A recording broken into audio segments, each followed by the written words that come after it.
On today's Locked On Predators podcast, we welcome Aaron Sims, play-by-play announcer for the Milwaukee Admirals. We're going to talk with Aaron about the Admirals' incredible postseason run, expectations for the team for next year, and Aaron is going to share the one thing he didn't notice about Luke Evangelista. All that's coming up on today's Locked On Predators podcast. You're Locked On Predators, your daily podcast on the Nashville Predators. Part of the Locked On Podcast Network, your team every day.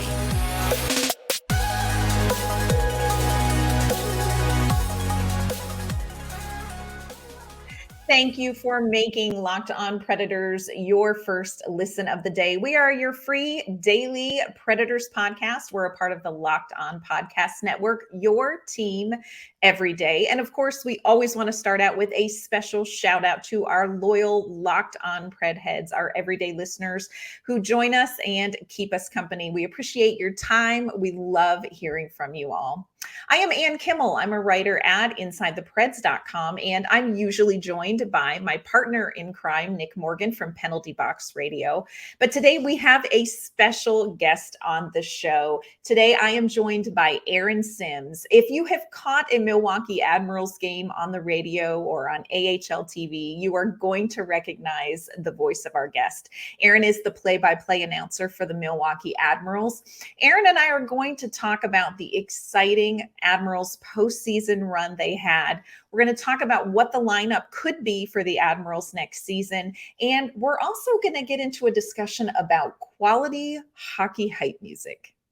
I am joined now by Aaron Sims, play-by-play announcer for the Milwaukee Admirals. Aaron, thank you for joining me to talk about all things Milwaukee. A lot to cover about this team. Yeah, it's been it's been a lot of fun for many years for me here in Milwaukee, but this past season in particular, the amount of players that got to play in Nashville, the young players who came over, all the deals that were made in March, it was a fun year. Yeah. So on the Locked On Predators podcast, one of the things we do when we do a game summary is we share one word to describe the game. So I'm going to put you on the spot. Can you describe this 2022-23 Milwaukee Admirals season in one word? And what word would you choose and why? Wow. Well, the easy one would be fun. Yes.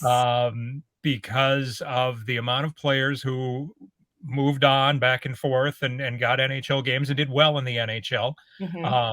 The fact that the team went further than they have since 2006, which was my first season, the 05-06 season, which was my first season with the team.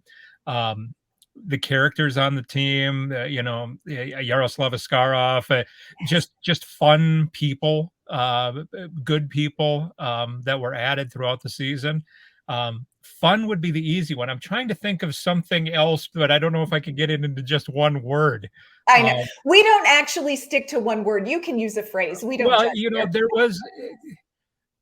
we always talk about adversity, right? Every hockey coach, there are so many buzzwords that have been built into hockey and pro sports, and adversity has become one over the last decade or 15 years. And there was a lot of adversity with this team, right? I mean, you start the year and Mark Jankowski plays a couple of games and then he's gone. Right. Tommy Novak starts the year. He plays into December and then he's gone. Players get traded. Barry Trotz and David Poile decide to trade some veterans and guys need to replace them. So all of a sudden the Admirals and Luke Evangelista goes up. Well, he's supposed to play for a day, maybe be there for a weekend, and he's there for the rest of the season. Didn't have Kiefer Sherwood to start the season. Now you got to build his confidence back up and get him playing to where he can be a contributor in the National Hockey League. Michael McCarron had his personal issues that, there were so many things going on. And most of all, I guess that one would look at would be, again, the trade deadline, when all the new players, Isaac Radcliffe and Anthony Angelo, and these players came in, and for the Admirals, it was funny because it got a little better even than it was before. So, Carl Taylor had a lot on his plate this year. Scott Ford, Greg Rollo, Scott Nickel, they had a lot on their plate this year. And to their credit and to the locker room's credit, Cole Schneider and players like that, they made it work. And I mean, it was fantastic, just fantastic. Yeah, it was a great ride. When you looked at this roster, you talked about there were some additions at the trade deadline, but when you looked at the roster at the beginning of the season, where really were expectations for this team? I had high expectations Mhm. depending on what Yarrow could do and Right. if Cooley could pick up. And I thought Cooley would play a little bit more than he did this year. It is well documented that Yaroslav didn't play many games the last couple of seasons, and Right. versus conditioning and all of that stuff. And that being said, the brass wants to see him play as much as possible, right? So I thought Cooley would play a little bit more than he did this past season, but um, that was my big question. What were you going Right. to have there? Because on defense, they added all these veterans. I mean, one thing Scott Nickel has done so well, adding these guys, like a Jared Tenorti, a Colin Blackwell, these guys that can come in and play and do something at the next level if needed. And they did that with Jordan Gross and Roland McEwen and Kevin Gravel and and not to discount Mark Del Gaizo, who was really good for the Admirals, especially in the playoffs. And Right. so they added, so at the beginning of the season, and then they signed Kiefer Sherwood, right? And they signed Mark Jankowski, and they signed all of these guys that have been back and forth a little bit the last couple of years. And, I learned a long time ago when David Poyle signed Joel Ward from the Minnesota Wild organization. And I thought, I was so excited. We're going to get Joel Ward. Yeah. And it didn't happen because Nashville has been, Blackwell is one of the more recent ones, but Nashville has done such a good job revitalizing players' careers or giving them the full opportunity that maybe they did not get in the organization prior. And so, but Joel Ward, so then this year it's Jankowski, and we're going to start the year with Jankowski, and then Kiefer Sherwood, he's not here. He scores the first goal of the NHL season. So at the beginning of the year, I was jazzed. Yeah. And then what can Luke Evangelista, these young guys who had done so much before, you want to count on them, and at the same time, I remember Claude Noel telling me back in 2005, if you're worried about rookies, then you're in trouble. Or if you're counting on rookies, if you're relying on rookies, you're in trouble. So I didn't want to put anything on them. That's why when you add a Gravel and these type of players, then it's like, okay, we got something. And you always look in the American Hockey League. There's such a need for good veterans. Yes. And not everywhere for that matter, but not like Kevin Gravel doesn't want to be in Milwaukee. He wants to be in Nashville. Jordan Gross, Roland McEwen, whoever it might be. So, but they have to also understand their situation and make the most of it when the opportunity comes, play as well, all of these things, right? So their attitudes, nowadays, I think teams are more savvy than they've ever been. And they consider the attitudes, and they consider the pasts and the family situations and all of these things. And so at the beginning of the year, this is a really long-winded answer. No, but it's great. But at the beginning of the season, when I saw all of this, I was jacked up. And then it kind of went as I thought. And then at the end of the season, when we got to that trade deadline in March and guys were moving and coming and going, and you didn't know what you were going to have, change is scary. So, but then you see how it's going, and then you're like, okay. And I remember telling my wife at the end of March, I said, if they send all the players back, because Nashville was right on the cusp of making it, right? They had a nice run. I'm like, if they send all the players back, we're going to be a tough out. Like, we're going to be playing into June. I told my wife, and she's like, oh, great. And, but that's what happened. And, you not far from playing into the middle of, further into June. So the season went, hope, expected. They were pretty much the same. It would have been great to go one more round, but it was still fantastic. And you talk about going one more round. The Admirals lost in the Western Conference Finals to the Coachella Valley Firebirds, so close to that Calder Cup final. Yeah. What do you think could have made a difference? Watching that postseason run, this Milwaukee Admirals team just had such tenacity. Yeah. But what do you think might have made a difference? Was there something that kind of stood out that you were like, man, if this had just gone just a different way, they could have maybe made it? If we would have signed Andrew Podorowski in the offseason, that would have helped our cause. Um, so maybe Cal O'Reilly is that guy this year. There you go. It's a good question. I'm not so sure. That third round, like Phil Tomasino, it would be the first to admit that his first round, maybe second round, weren't the best against Manitoba and Texas. Right. He was fantastic in the third round against Coachella Valley. Luke Evangelista was kind of vice versa. Like Luke was really good the first round and the second round. The third round, there was some pressure, and they were focused on him a little more, whatever the case might have been. And so he kind of regressed a little bit, or his production wasn't wasn't what it was in the first couple of rounds. So so if you just have everybody clicking, I guess I don't know. It's really hard to say. Like Askarov wasn't. He was good enough for a lot of the games. He wasn't fantastic. Like I don't think he stole a game. And against Coachella Valley, he wasn't terribly sharp in the first two games out there. Now, listen, that's a situation. He's playing further than he's ever played before. Right. He hadn't done this before. He hadn't done this at this stage. Played in an environment we'd never been in. We'd never visited the desert out there as a team. The fans were incredible. The setting was incredible. Like there was a home ice advantage there. There's no doubt. And on top of that, a fantastic team that was put together by Seattle. So, it's hard to say. Like if Devin Cooley were starting those first two games and played like he did in games 3, 4, 5, and 6, would that have made a difference? I'm not so sure. But at the same time, the 12 games that Yaro did play in the postseason last year, only going to help him this year. It's only going to help him next season if he's in Nashville, maybe this season if he's in whatever might happen. So the winning and the development has to be 1A and 1B. Right. And so this team went further than it ever has, or further than it has in 20 years almost. Yeah. So there was a lot to take out of it. And what could have been, there are a lot of things that could have been different, but Coachella Valley was an awfully good team, and they were one of the two teams that had 100 points this year in the league, and they beat the other one in Calgary. So they were fantastic. Yeah. If you look back over the season, is there a player that stands out to you as kind of most improved from start of the season to the postseason that really stood out? That's a great question.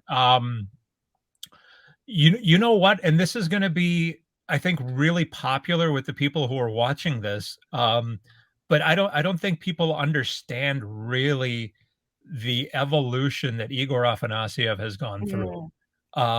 We see his shot. We saw his numbers in the OHL, all of these things, right? You see he's a confident young man. He always has been. The first time I met him, I was going around the locker room and I ask every player, I have my recorder and I say your name the way you want it to be said and your hometown where you want to get. So many people have Moscow, but or Milwaukee, but they're actually from a suburb, right? So where do you want your hometown? Or they were born somewhere, but they lived there for a month and a half and then dad got transferred or whatever the case was. So how do you do that? And he came up to me and he was going to be like 11th on my list because I was just going around the room. Igor comes up to me and he says, "You need to pronounce my name right. It's Afanasyev." he came right up to me and said that. Okay. And I told him, "You have no idea how much I appreciate you doing that because this is an old thing. I'm a Minnesota Twins fan. Harmon Killebrew has this thing about your autograph. Make your autograph legible. People want to like you. Be proud of who you are. People want to know who you are. People want to like you. All of these things. They want to recognize you. And for Igor to do that, like it was like, okay, he's proud of who he is. He's proud of his family. I thought that was phenomenal. We've had a couple of guys in the past, and I'll name them, Radulov and Mark Mazinets, that were very wishy-washy about it. And it's funny because as players, supremely skilled, no doubt about that. Unbelievably talented. Mazinets may be the best puck handling goaltender I've ever seen. And we've had Pekka. We've had great puck handlers. Lindbeck. But but they were wishy-washy as players, kind of like they were kind of scattered a little bit. I mean, Radulov, everybody knows his story, right? Like, now I'm going to sign somewhere else. Well, you're under, well, it doesn't matter. I'm just going to leave. And Maz was kind of the same way. Like, if Maz could put 2 and 2 together, he could have been a superstar in the National Hockey League. But they were wishy-washy about something as small as their name. But as I consider it, I'm like, oh, that's really interesting that they were kind of wishy-washy about that. Yeah. Igor was not. And so, again, a long-winded story, and I apologize, Ann. But so Igor, everybody sees the goals. Everybody sees this. Last year, he was a healthy scratch in the playoffs for the Admirals, to his rookie season. Right. This last year, he comes up to Nashville and he plays 17 games. He scored 1 goal. And I think people were excited that he was up there. For sure. Whether it's the name or the size or the potential, all of these things. But he has become just such a complete player. Just it's staggering. Like, he was a guy who had a heck of a shot from the top of the circle, and that's pretty much all you thought of. And his rookie year, he had a decent rookie year. He had 13 goals and played almost all of the games. But again, he was a healthy scratch in the playoffs at the end of the season. This year, he became like I could see him being a Mike Fisher type, like a guy who could get 45, 50 points. Maybe like a Trennan, like he's turning into Trennan kind of. He probably doesn't have the fighting ability or the, he didn't take boxing as an elective in college or anything, right? Like Yakov did. Right. But I could see that with him. Like, he can kill penalties. He has good speed. He's willing to do it. His mindset has changed. He's matured. And I mean, he was always a mature guy anyway. I mean, he's been in North America for almost half of his life now. He and his dad moved to the Detroit area and all of that when he was like 14, 15 years old. But I'm excited for his future, because this year we saw, like, he doesn't have to be the left wing on the first line. Right. He can be the left wing on the third line and give you something. He can go out and kill a penalty. And in the absence of, and I know Nashville has signed some guys and all of that, but in the absence of Tanner Jeannot, and Igor's not going to fight, but in the absence of Tanner Jeannot, Igor can come up. If he were to be put in that position, he can kill some penalties and maybe put 15 in for you in that role. And who wouldn't want that? Right. Coming up, Aaron is going to share his insight into several other players that Nashville got to see this season. And he reveals the one thing that he actually didn't notice about Luke Evangelista when Luke returned to play in the postseason for Milwaukee. We're going to talk about that with Aaron coming up. But first, we want to let you know that today's show is brought to you by our great friends at FanDuel. Get ready for the NFL season kicking off soon with incredible offers from FanDuel, America's #1 sportsbook.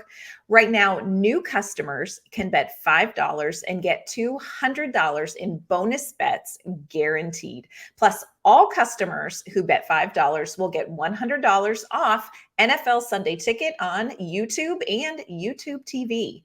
Now is the best time to join FanDuel. The app is easy to use, and you can bet on everything from spreads to player props and much more. So go and visit FanDuel.com/lockedon and kick off the NFL season with an offer you won't want to miss. FanDuel, official partner of the NFL. Talking about players that Nashville got a glimpse of, I want to kind of pick your brain about a few of them. First of all, Tommy Novak. For a lot of Nashville Predators fans, they knew who he was, but I think he caught people off guard with his performance here in Nashville. He played 51 games, had 43 points. Was that performance surprising to you, or do you feel like that's who Tommy Novak is? Smartest guy on the ice. Smartest guy on the ice. The term hockey sense, that's Tommy Novak. He doesn't skate like a McKinnon. He doesn't have those jets, but he makes the plays. He makes and he makes pretty much the right plays all the time offensively. He's playing chess out there, and He sees 2-3 moves ahead. So no, that didn't surprise me. I'm hoping he is put into a similar role again with the acquisitions, Ryan O'Reilly in particular. I don't know that he will be in the same spot, but yeah, Tommy, we've seen it since he's been here. He's just brilliant. He knows the right thing to do. And this year they challenged him to be in Milwaukee at the beginning of the season. They challenged him. You got to be one of the top scorers in the league. You want to take your game to the next level, prove that you can be an elite scorer in the American Hockey League. And he was doing that. And then he got called up and he proved that he was, near a point a game player. Again, if he's a 50, 60 point guy in the National Hockey League, who's not going to take that? Everybody's going to take that. So I think Tommy can do that forever. He's terrific. Luke Evangelista, you mentioned earlier, started the season in Milwaukee. And like you said, this was a call-up that everybody thought was going to be just very temporary, and did not take Evangelista long to show, look, I want to be here. I want to stick around. I want to see what I can do. Did you notice any difference in him when he came back for the postseason after having spent time playing, NHL hockey? Did you see a difference in his game? No, and in a good way, I didn't. Yeah. I remember the very first game of the year. Before the first game, a couple of years ago during COVID, the OHL was shut down, and Luke was in Chicago for a few games. People don't remember, Milwaukee sat out the year, didn't have a place to play. So sat out the season, and Nashville's prospects shared with Carolina down with the Chicago Wolves. Right. So Carl Taylor, the coaching staff, they were down there as basically assistant coaches, but still running their own show sort of.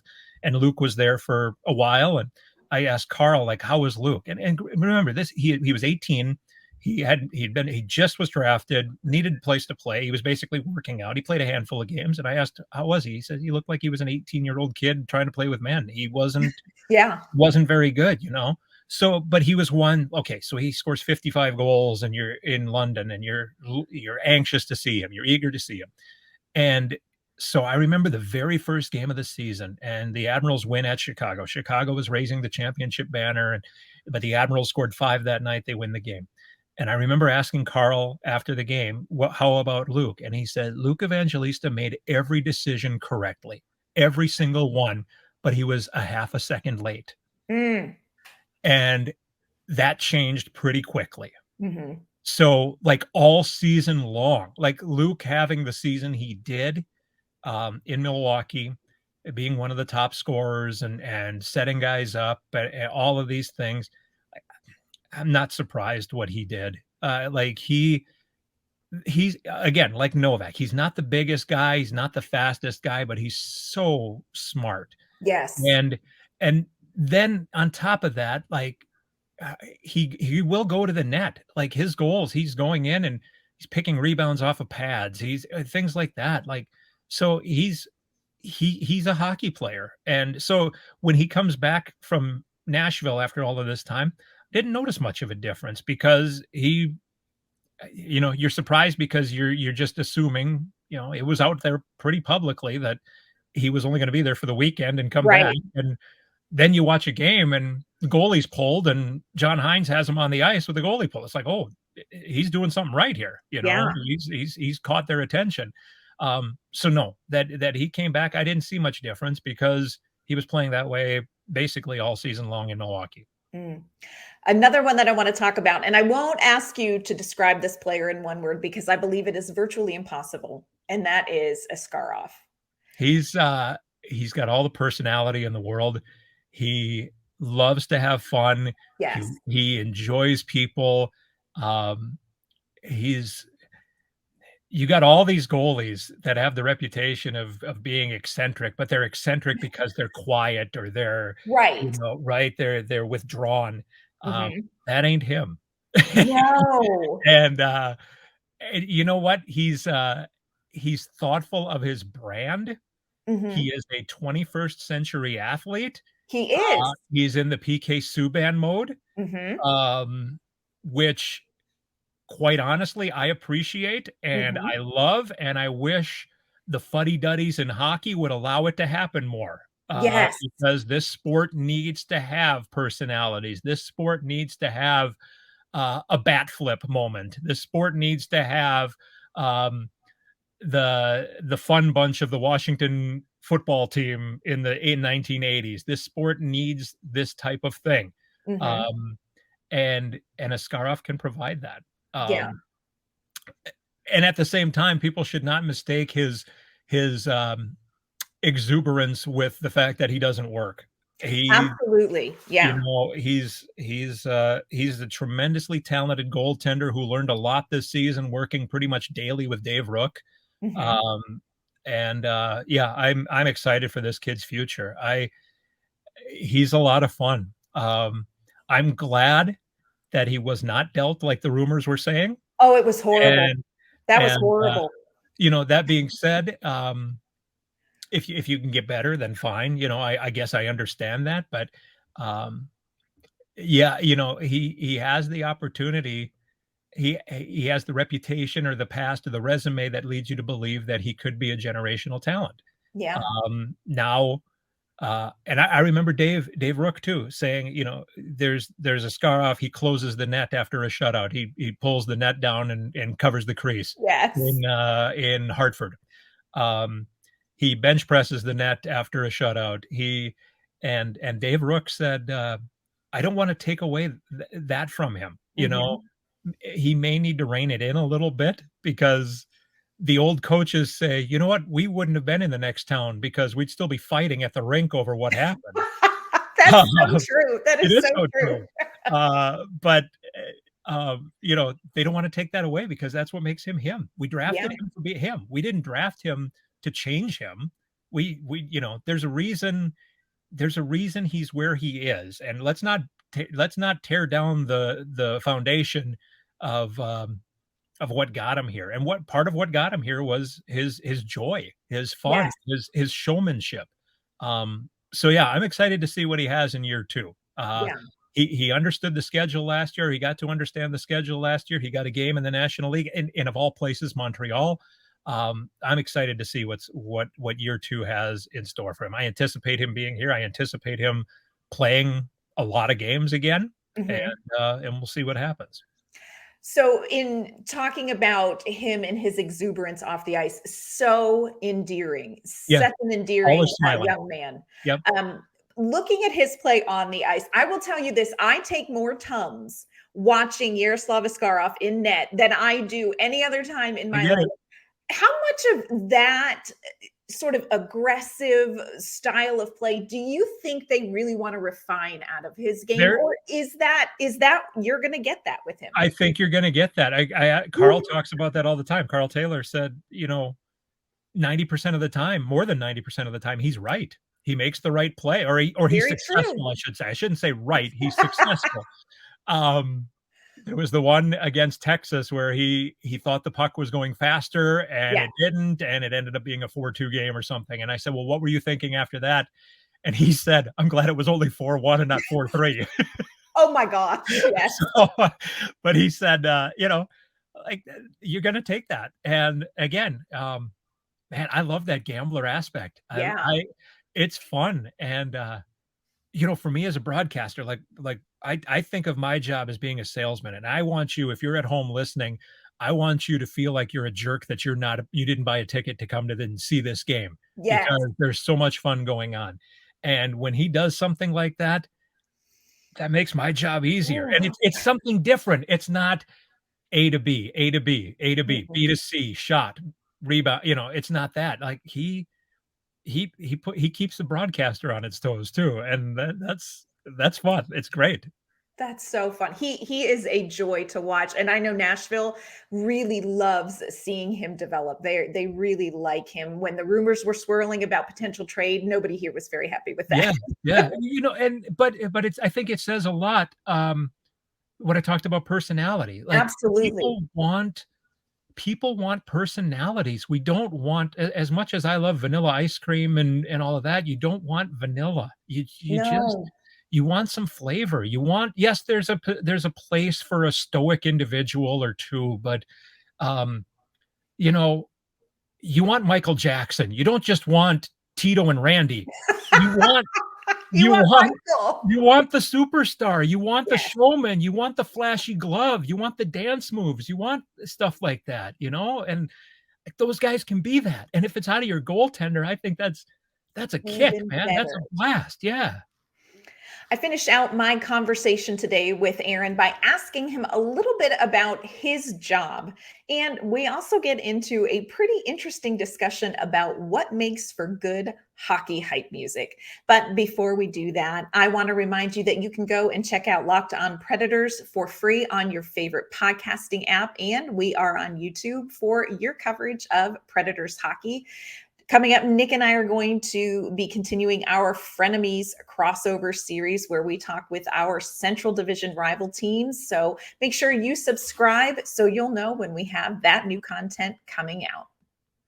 I want to throw some rapid fire questions at you, a little bit about you personally, your role with the Milwaukee Admirals. So, what one piece of advice would you give to somebody who says, one day I want to do play by play announcing? I would say just do it. There's so many avenues nowadays. Like I started going when I was a kid, and I would go to my team's high school, my city's high school games with a tape recorder, and I would sit in the corner and do that. I know a lot of, Al Shaver is my all-time favorite hockey announcer. He did the Minnesota North Stars. His son does the Minnesota Golden Gophers. His grandson does the Chicago Wolves and is a dear friend of mine.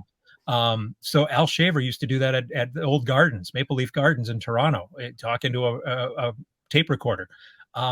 Nowadays you can get online and do things, and you can start your own YouTube channel and get in touch with the high school association. There are so many teams out there, no matter what sport it is, that are dying to be put on camera, and they want a little recognition somehow, or grandma and grandpa in another state would love to see their 14-year-old kid, grandkid in a tournament playing whatever it might be, softball or swimming or whatever, lacrosse, soccer. Figure out a way to do it. I just think you just need to find a way to get in there and make yourself available and be as versatile as possible. Like I'm handcuffed. I'm 50 years old and I know nothing about soccer. I know nothing about lacrosse. I know it would be a chore for me to learn these things. The younger people, those sports are more ingrained in their upbringing. So there are opportunities. You just gotta be inventive, do it. That's all there is to it. Get as many, the 10,000 hours thing, work toward the 10,000 hours and try to get in there and rub elbows with as many people as you can. And, don't worry so much. I get tapes a lot about, can you critique my tape and things like that. Well, I'm not good at that because we all have a different style. And I may not like this broadcaster's style, but I appreciate that he or she does the game. Right. I may not like their delivery, but I appreciate that. That's how they do it. What I can tell you is if I'm listening on the radio, I hate it when I just hear names and that's it. Well, where is the puck? Where is the ball? Is it left? Is it right? Is it near? Is it far? Give me a perspective on, paint the picture. If we're on radio specifically, paint the picture. So learn your directions. Learn, I always say this team is defending the net to the right. I don't say they're moving left to right. Well, that may mean something different because in hockey you're going this way all the time anyway. Right. So of course you're moving left. Everybody's moving left. So they're defending this net. They're defending, and you don't, and the other thing, you don't need the thesaurus. Clearing the puck out of the zone in hockey terms is just clearing the puck out of the zone. Or, you don't have to say, I heard a broadcaster say regurgitate. And I'm like, oh my. What? The puck comes in and it's regurgitated back out to center. What? And I've heard it twice actually. Wow. And and I'm like, well, you don't have to be so tricky. Doc Emmerich used a lot of words, but Doc Emmerich also used a lot of those words many times over, and we all got to know exactly what they were. It's not like every time something happened, he had a different word for every time. A shot on goal happens, a shot toward the goal happens 200 times a game, roughly, right, in the neighborhood, right? Missed shots, block shots, all of these things. He didn't have 200 different words to say a shot on goal. It just is a shot on goal. That's it. So, you don't need to reinvent the wheel to do this. It's just, and then the other thing, let me hear the smile in your voice. Yes. make me think you're having fun. And that's my big thing. I don't need something clinical or sterile. If I'm listening to like people who listen to me and they may say I'm a homer or whatever. Well, you know what? 98% of the people who are listening to me because they're the fans of this team. Absolutely. Whether it's a family member, a friend, whatever it might be, they want to listen to me. That's my opinion. And they want to hear if things are going bad, the broadcaster better be heartbroken. How invested is the broadcaster in this team? I'm not doing the game of the week in the American Hockey League. I'm doing a Milwaukee Admirals broadcast for a Milwaukee Admirals audience. Yes. And so those are my big things. So anyone who has listened to you on AHL TV knows during those commercial breaks, you are someone who loves music. Yeah. What is your favorite genre of music? And do you have a favorite song right now? Oh, right now. Well, gosh, right now. Like, I know those things can change. The newest song that I know is like "Hey Ya" by Outkast, and that came out like in 2002 or something. That counts. That counts. So yeah. So no, I'm always it always changes.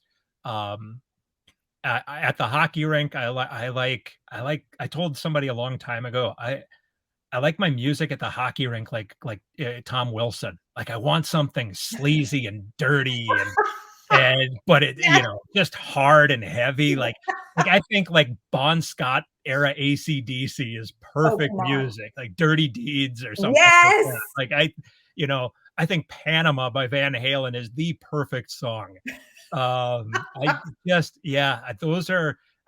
It's always at home. When I'm yelling, the kids are listening to whatever, and they listen. I got a 7-year-old and a 4-year-old. I tell you what, listening to Kids Bop radio, I don't know what you believe religiously or anything like that, but to me, there's proof of hell or a concept of hell when you listen to more than 3 songs on Kids Bop radio. But it's a lot of Prince. I'm from Minnesota, so it's a lot of Prince. I just saw like Nick Lowe and Low Straight Jackets with Elvis Costello. And so, yeah, I'm kind of all over the place. I like, I'm all over the place, but most of the time, yeah, it's like I like Slade lately. David Bowie. Oh, come on. Yes. So yeah, I'm all over the place, but I trend, that being said, I love the Temptations. So again, long-winded on rapid fire. I apologize, but that's great. But yeah, no, again, variety. Yeah, I was lucky. My dad had all these classic country records, growing up in the 60s, and it was fantastic, so Merle Haggard and Buck Owens and Farron Young and Ferlin Husky and Hank Snow and Hank Jr. before the accident and all of these things. Yes. And so yeah, listen, and a lot of Elvis. But then I went into the garage one day and my dad's listening to Dean Martin, and so like I kind of appreciated that.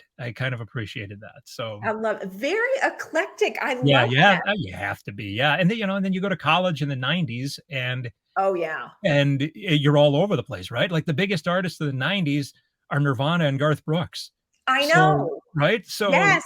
And then that's when hip hop takes off, and that's all of these things. So like you couldn't help if you're a child of the 90s. Well, I consider myself more the 80s. I became an adult in the 90s, but like, oh my goodness, like what an era.